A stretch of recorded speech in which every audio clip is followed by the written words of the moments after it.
비란의 발견에 대해 죄서주의 학파에서는 즉각 반론을 제기했습니다.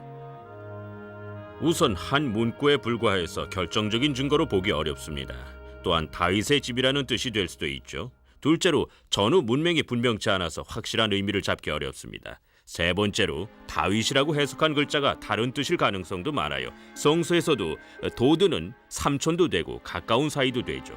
다른 가능성이 있어요. 어떤 이들은 심지어 위조된 것이라고 의심합니다. 비문이 위조됐을 가능성은 없습니다. 그 정도의 비문을 위조할 만한 실력을 가진 사람은 세상에 없다고 봅니다. 설사 누가 위조했다고 해도 언젠가 우연히 발견되기를 기다리며 묻어두기보다는 거액을 받고 팔았을 겁니다. 이건 진짜예요. 세계 유수의 학자들이 진품이라고 인정하고 있어요. 수정주의 학파에서만 불만이죠. 논쟁이 치열해지고 있을 때 프랑스의 저명한 고문서학자 앙드레 르메어가 메사왕 비석에서 다윗 왕에 대한 언급을 두 번째로 찾아냈습니다.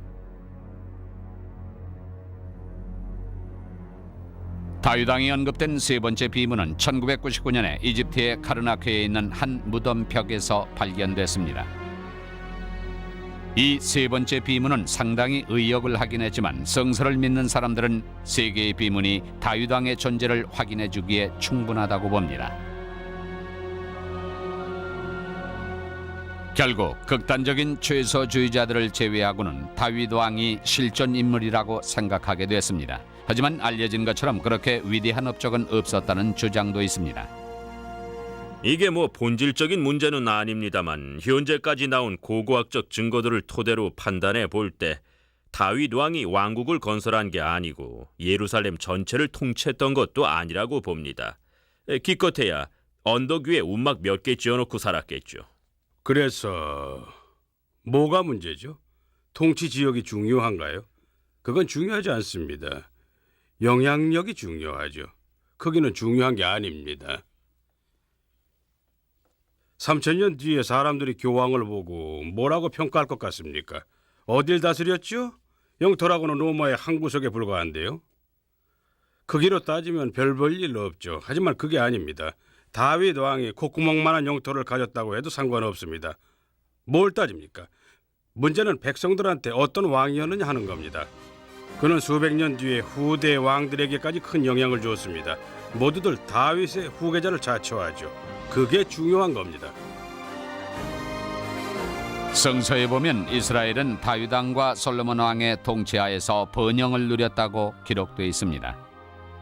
다윗 왕은 예루살렘을 수도로 정하고 이스라엘 왕국을 세웠으며 솔로몬 왕은 이스라엘 최초의 성전을 세워 십계명을 담은 계약의 궤를 봉헌했습니다.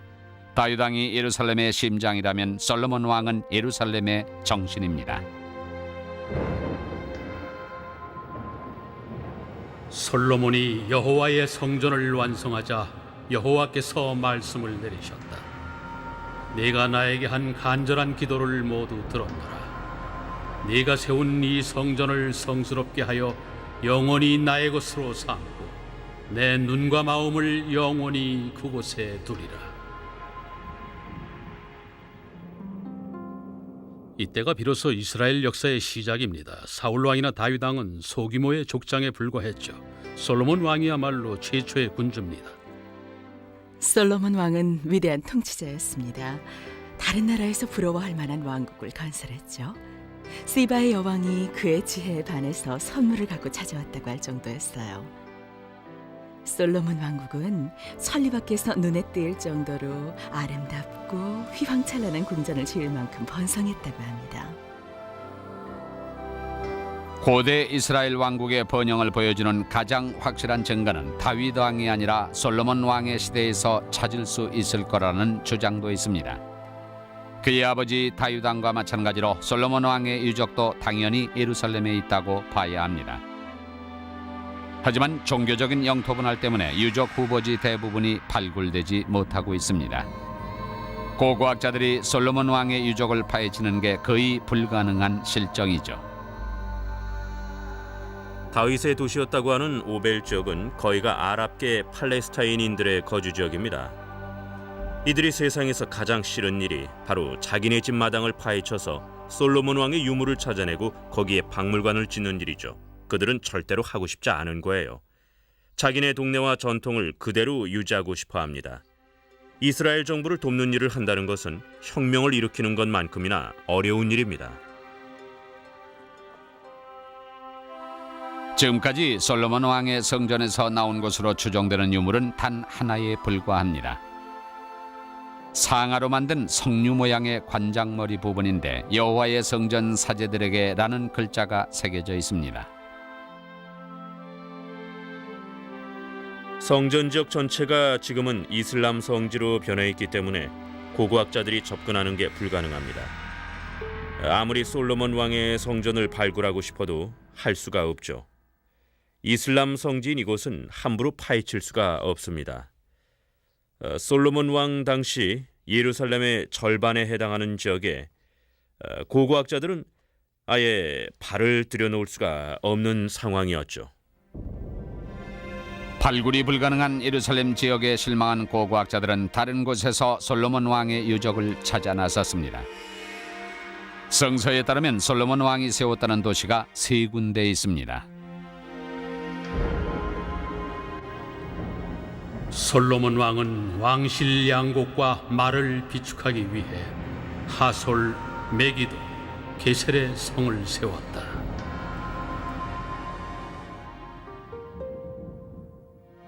(1902년 6월 14일) 당시 21살이던 탐사가 로버트 메칼리스트는 고대 도시 게셀에서 발굴 작업을 시작했습니다. 7년 동안 계속한 이 작업에서 그는 엄청나게 많은 발견을 했습니다. 메칼리스터가 찾아낸 것 가운데 특기할 만한 게 구릉지대 남쪽의 거대한 터였습니다. 이 터는 기원전 2세기경 마카베오가의 지도자였던 시몬 마카베오의 궁전으로 추정됩니다. 하지만 그가 게셀에서 찾아낸 여러 가지 흥미로운 유적들 속에는 솔로몬 왕과 직접 관련된 것은 전혀 없었습니다. 게셀에서 성과를 거두지 못한 고고학자들은 솔로몬 왕이 세운 2번째 도시 메기도로 눈을 돌렸습니다. 메기도는 현대 고고학의 요람이라고 할 수 있습니다. 고대 중동의 고문서에서 빠짐없이 언급되는 유일한 이스라엘 영토죠. 아시리아, 이집트, 히타이트의 문서뿐만 아니라 구약 성서에도 여러 차례 언급되고 있습니다. 따라서 그만큼 중요한 곳이죠. 시카고 대학교 고고학 연구소에서는 솔로몬 왕국의 증거를 찾아내기 위해 1925년부터 14년 동안 메기도에서 발굴 작업을 했습니다. 그들은 메기도에서 그 유명한 마국간 터를 발굴해냈습니다. 일단 마국간 터임을 확인한 다음에 솔로몬 왕 시대의 것으로 추정했죠. 왜냐하면 구약 성서 11개에 언급된 대로 솔로몬 왕이 군마대를 수행하기 위해 메기도 성을 지었다고 하니까요. 그 성서 구절에 따라 마국간 터가 솔로몬 왕 시대의 것이라고 추정한 것입니다. 탐사가들은 마국간 터 근처에서 흥미로운 발견을 했습니다. 성벽과 망루와 초소 건물이었죠. 솔로몬 시대의 건설 붐을 떠올리게 하는 것들입니다.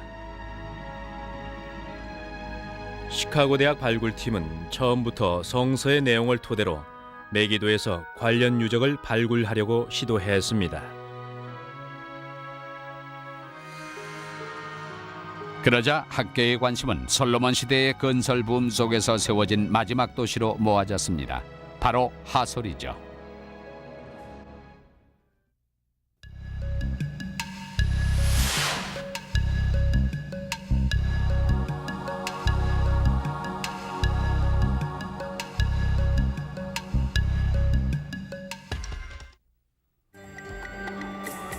(1955년) 온 이스라엘 국민들이 한 고고학적 발굴에 열광했습니다.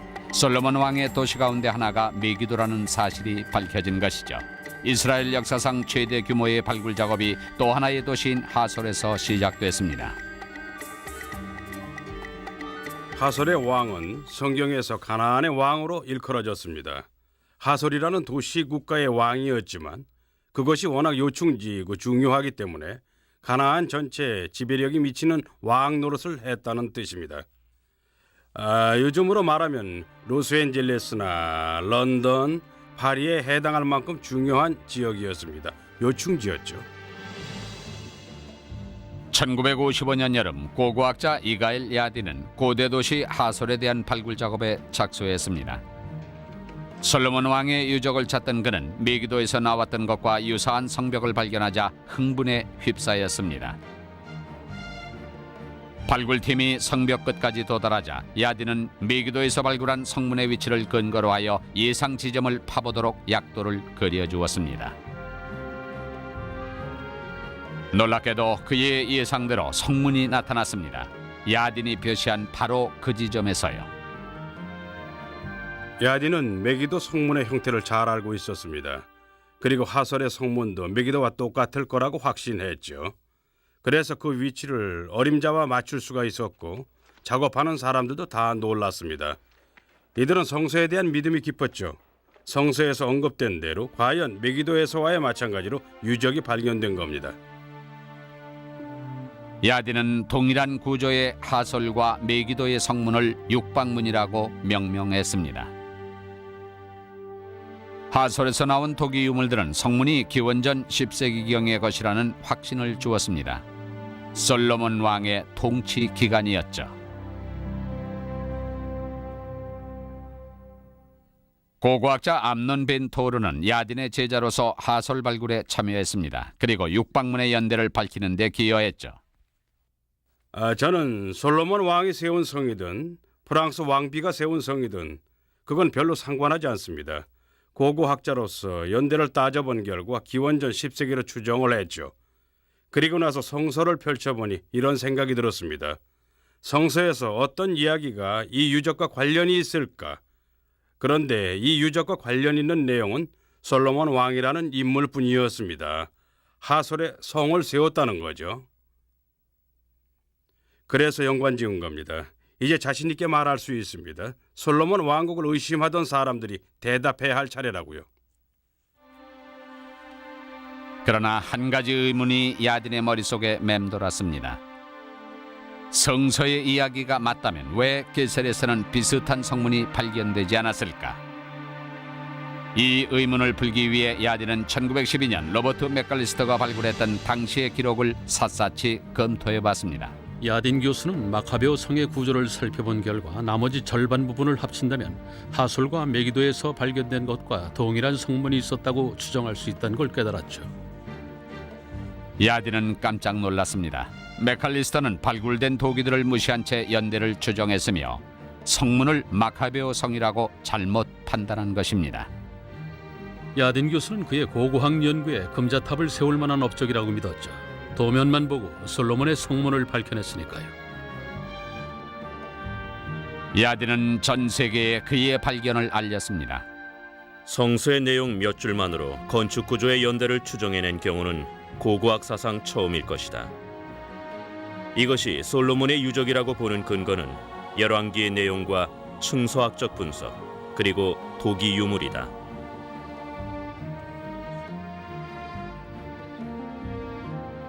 고고학계는 야딘의 학설을 확신한 나머지 세 곳을 모두 솔로몬의 유적지로 인정했습니다. 솔로몬의 성문 근처에서 발견된 도기는 기원전 10세기경의 표준으로 받아들여졌죠. 다른 유적지에서 나오는 도기의 연대를 가늠하는 잣대로서요. 하지만 1994년부터 야딘의 학설에 의문이 제기되기 시작했습니다. 이스라엘 핑켈스타인 교수가 메기도 유적에 대한 논문을 발표하면서부터죠. 메기도 유적을 살펴보러 갔을 때 모든 학자들과 마찬가지로 저 역시 아무런 선입견 없이 살펴보려고 했습니다. 도기를 살펴보고 층수학적 분석을 보고 저보다 먼저 메기도 유적을 연구했던 분들의 자료를 검토하고 해석된 결과를 보니까 뭔가 잘못됐다는 생각이 들었습니다. 지금 가는 곳이 솔로몬 유적 이론의 근거지입니다. 이곳이 유명한 메기도의 성문이죠. 게셀과 하솔의 성문과 유사합니다. 기존의 학설은 열왕기상 9장 15절에 솔로몬이 하솔, 메기도, 게셀을 지었다는 걸 근거로 하는데